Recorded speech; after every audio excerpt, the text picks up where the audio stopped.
Meron po kayong alam, lalo na kung ito ay tungkol sa violation committed ng member ng police force. Opo, nakatigiling lumapit sa kanilang. Nag-sorry man po, para dito kayo maglabas-labas, nagbigay sila sa amin ng pagkain, kung ano man pinagdaanan namin kami, hindi na maulit sa iba katulad kami. Pero hindi lang Magpa-video siya. ang kilabot ng iba.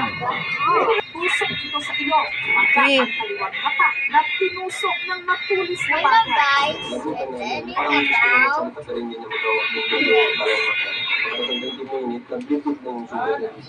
Hanggang si Jonas, binawian ng buhay.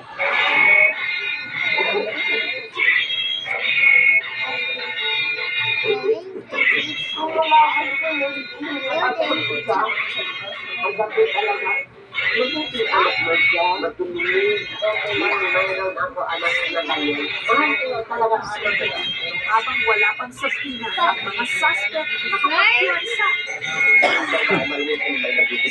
Napunta ka sa akin sa isang isa lang po yung dati. Hindi ka po nasa operatiba namin na nasa tawi-tawi na po yung lalaki. Kaya pretending to be innocent. Samantala, ang mga kabataan binigyan pa ang pananakit sa isang miyembro ng LGBTQ+ community. Ipanasampahan ng kaukulang reklamo. Si alias Deborah, hindi pa lumilitaw. It's done. Dito na nagsimulang